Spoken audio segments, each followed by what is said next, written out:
thank you for participating. So Radical KM is about making space to reflect, something like what we just did with the guided visualization. It's about helping us iterate and experiment, discover new connections by using creativity, specifically arts-based interventions, which can be anything like improv or drawing, painting, photography, theater, games, all kinds of sculptures, all kinds of things. Things that get us out of our comfort zones and help us see things differently and make different connections.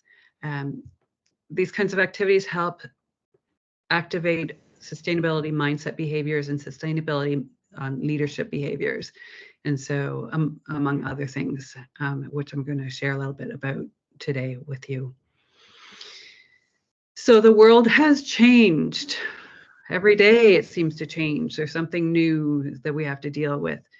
Some of you may be familiar with the acronym VUCA, volatile, uncertain, complex, ambiguous. Our world is definitely VUCA and getting even more so every day, it seems. So as knowledge managers, we need to certainly manage the documented knowledge that's coming out of those activities and that situation, but we also need to help our knowledge workers in our organizations deal with them. And so this is the question that I am aiming to answer with Radical KM. So 20 years ago, when I got started in KM, more than 20 years ago when I got started in KM, it was about people, process, and technology. And it still is. But now we have to deal with VUCA and the craziness of all of that in our organizations. And in 2023 and beyond, we have to think about AI and how that's impacting not just the documented knowledge within our organizations and how we're looking for answers, but how people are dealing with that stress and that, you know, the critical thinking that's required to really use AI effectively, and the curiosity to say, really, is this the right answer? Because AI, the large language models, are really just predictive text writ large. So you need a lot of critical thinking and curiosity to say, is this really the right thing? And not just blindly accept it because the AI generated it. Again, this is what Radical KM is helping the humans deal with this situation. Another thing that has changed in the 25 years since I started doing KM is that employees have changed. They're looking for different things. I was just really reading before I joined the session that millennials are going to be the bigger part of the workforce starting in 2024, that Gen X and baby boomers are on the way out. And so, you know, employees have definitely changed. That generation, there's definitely some different things that they're looking for. They're looking to be more engaged and collaborative, more innovative. They're willing to take more risks.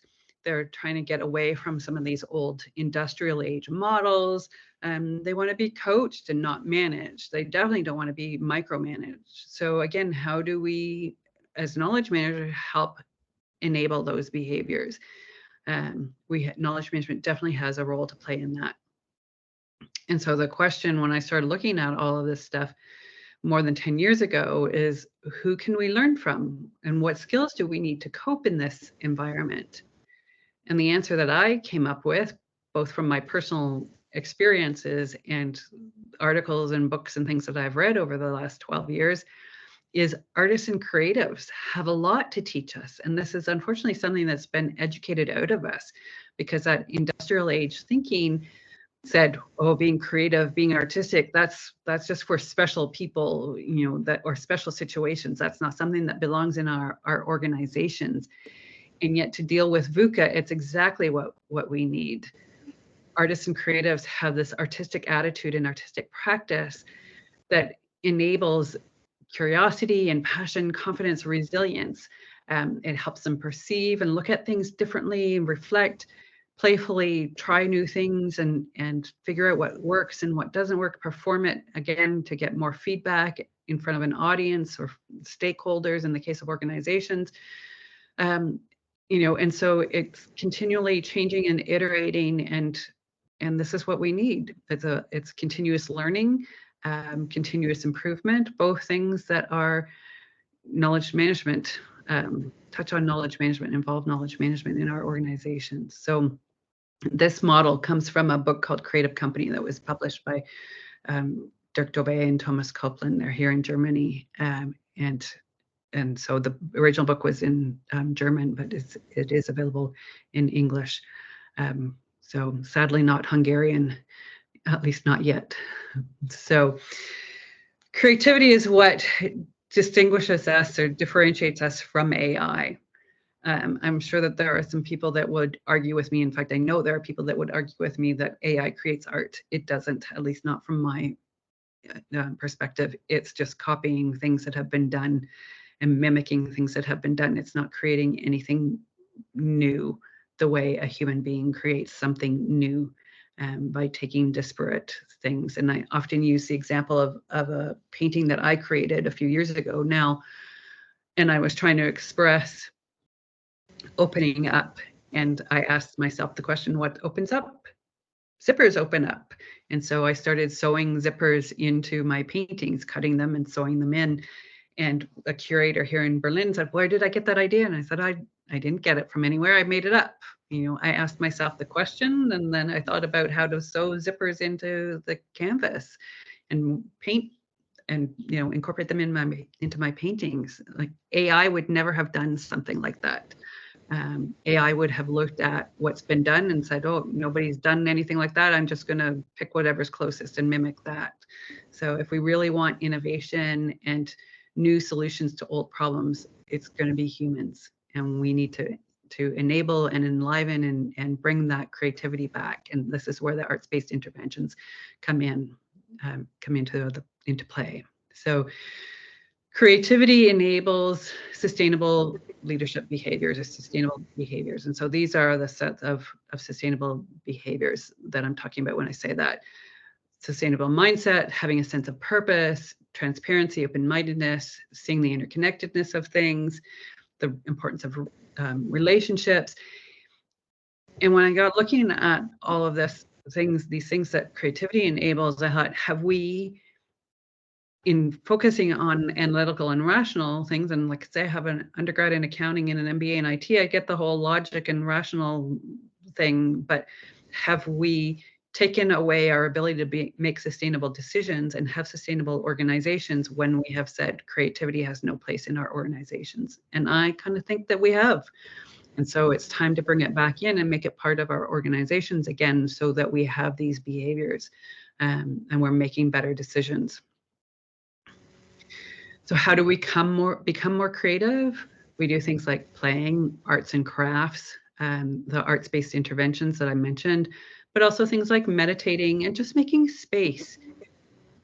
Music, singing, doing something new, talking to somebody new people, having new conversations, even just things like eating consciously and drinking consciously, just being in the moment, anything that helps us be in the moment, exercising, improvising, playing with the kids or playing with grandkids or nieces and nephews, things that keep you in the moment. So our enablers, they all encourage diffuse thinking, and this is where creativity comes from, is that diffuse thinking rather than focused. And was a wonderful book published earlier this year called Your Brain on Art, How the Arts Transform Us by Susan Magsamen and Ivy Ross. And it gets into the neuroscience of how arts impact us and change our brains, and thus change how we're interacting with the world.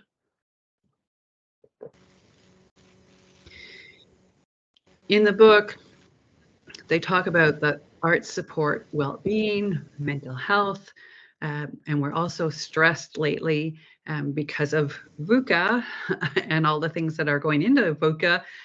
Certainly doing things that help our mental health and well-being are definitely need to have a bigger place in our activities.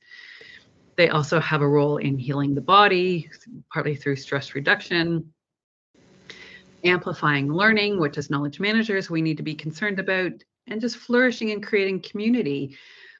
Creating community, again, as knowledge managers, is something that we should be concerned about, helping people trust and respect each other, creating that knowledge sharing culture, and that collaborative culture. That's all about creating community. And like I say, as knowledge managers, we all need to be concerned with this. So an example from the book was from Starbucks in 2008, and they were in trouble. Brand loyalty and average transactions at the stores were both down. People in the company couldn't connect with each other. They didn't trust each other. They didn't respect each other. They wouldn't collaborate and share knowledge. And what they did, the leadership team went on a 3-day retreat and used arts-based interventions to get them engaged and thinking differently. And what they did in that 3-day retreat, the solutions they came up with, the ideas they generated, led to a 3-year reinvention of the company that has brought us the Starbucks we know and some of us love today. So, this is the thing with arts-based interventions. They are these little short activities, and have these big impacts. So this 3-day ABI retreat led to 3 years of reinvention. And I have another case study that I'll share in a few minutes that is a similar thing. It was a 10 years of struggling, solve the problem in a week-long ABI workshop. And I'll talk, like I said, I'll talk more about that in a moment. But this has the kind of impact that arts-based interventions have. So you don't need to do them all day, every day. That's not what I'm saying. But they have a place, whether it's a 5-minute scribble drawing activity that I often do in my workshops, or a 5-day retreat or 3-day retreat like this was. They have a big impact for helping people see things differently and make different connections and come up with new solutions to old problems. And this is a quote from the book that I just really like. And I think, again, as knowledge managers, is something that we need to be aware of as the workforce shifts from baby boomers and Gen X towards millennials and younger generations. This is the kind of thing that we need to be aware of. And this is a quote from Keith Yamashita, who's founder of SY Partners. And again, it comes from the book. I believe we're at the very end of the efficiency movement in business. We can't get any more lean or any more efficient. We need to live as embodied humans, not just as cerebral beings. This means embracing all the senses and artistry and art of a life. For whatever reason, we've starved ourselves of all these other components in the sake of efficiency. Now I think it's about joy, full human expression, and an embodied life where things matter. And I think that's what we see, with the changes in employee expectations, with looking for purpose and more work-life balance, and not just working crazy hours all day, every day. So this is, again, something to think about. Where does creativity fit in your KM processes? Basically anywhere there are people involved. Knowledge is human, trust is human. We need to bring the arts-based interventions in anywhere there people are interacting. At least there's a possibility for it, whether it's a 3-minute guided visualization like I started off with, or something longer, depending on the time and materials and things that you have in place. It's about people and creating that trust and respect and the new knowledge and making new connections and looking at the world differently. There's a possibility for some creative interactions, some arts-based interventions in that situation.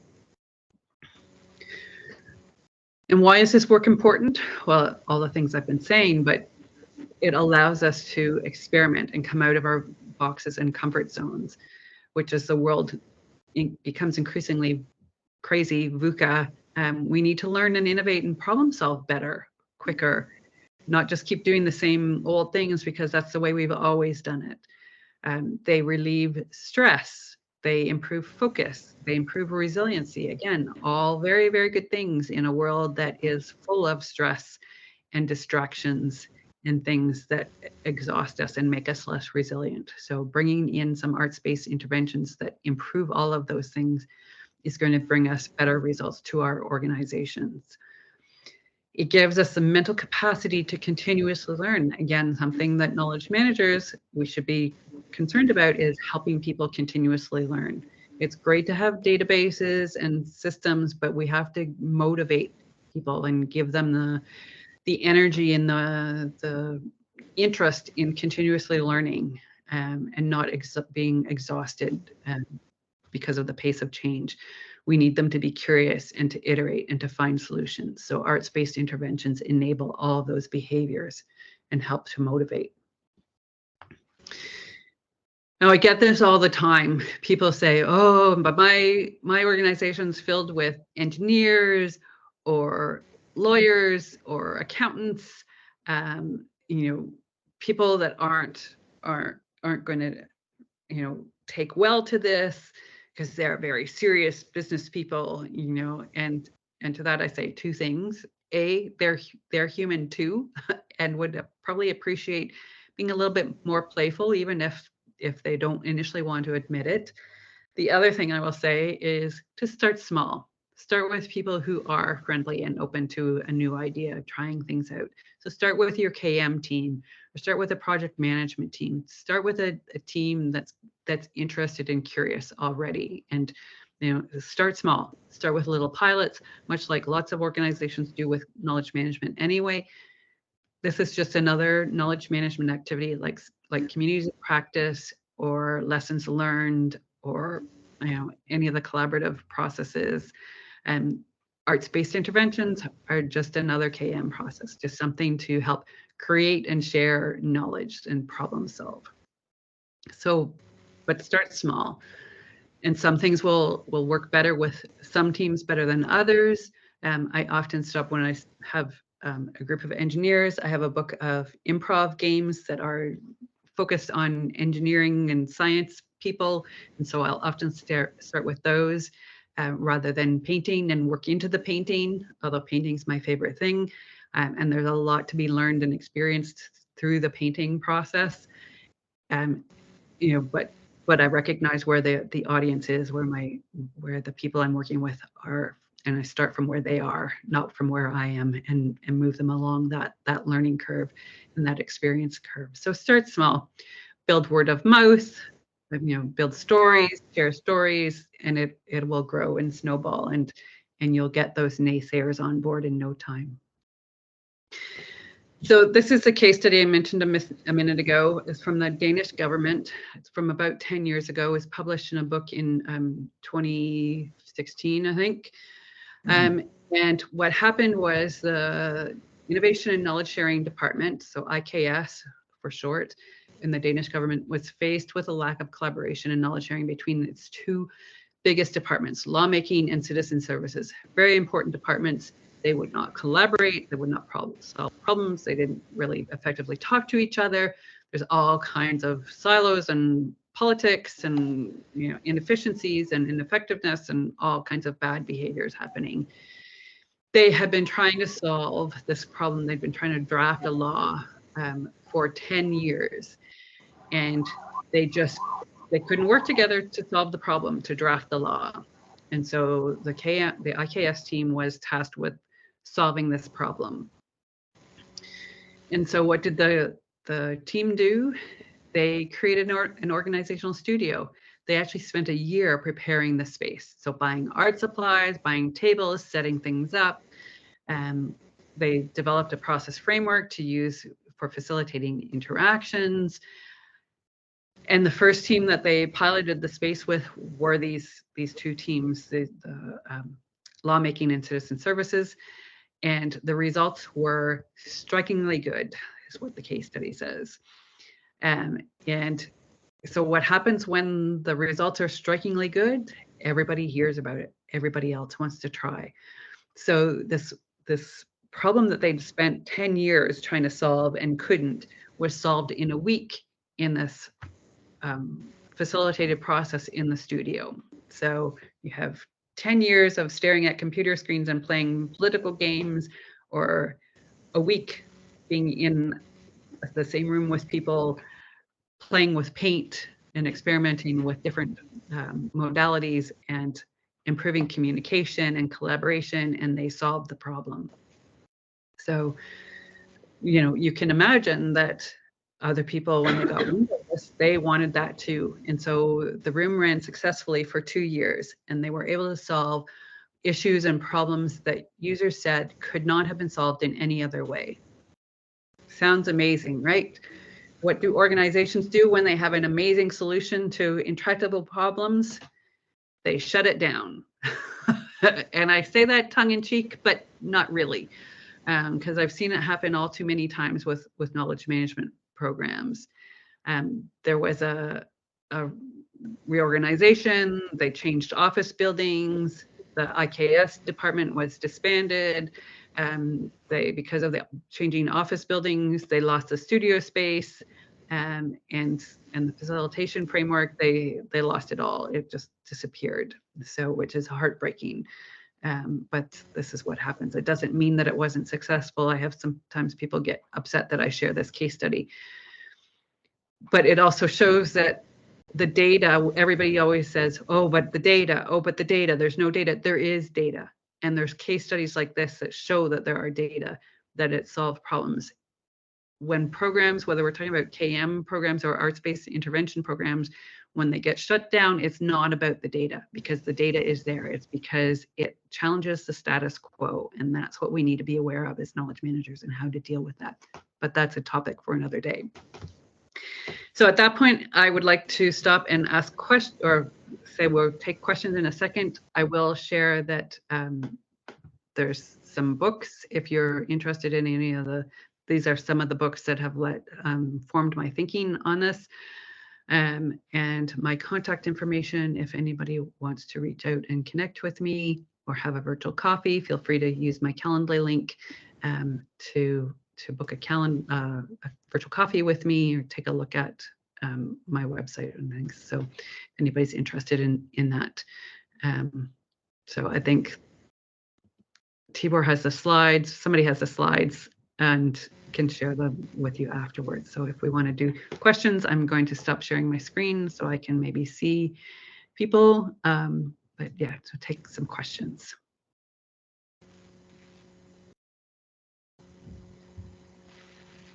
Hol a kérdések, egy-két kérdés, akkor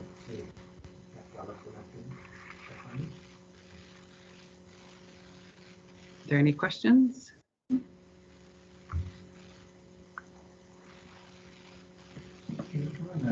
Hol lehet találni moderátort, aki mondjuk egy ilyen art-based intervention moderál? Tehát ez nyilván kell tudás, kompetencia. Hol lehet ezeket találni? Okay, so the first question is where can we find anybody to facilitate or moderate a radical knowledge management program? Is it correct? I can help you. I know a few other people. I've done some training classes with some folks, mostly in the States, unfortunately. So yeah, I have some materials on the web, and I'm happy to send you some other things, and help in whatever way I can I do some training with KM teams so that you can help each other out. And then, yeah, I have different models to help you do that, but I'm training more people all the time to facilitate this.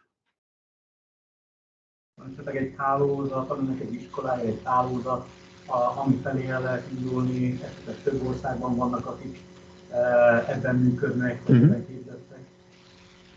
Is there a network of such experts or trainers, facilitators worldwide anywhere?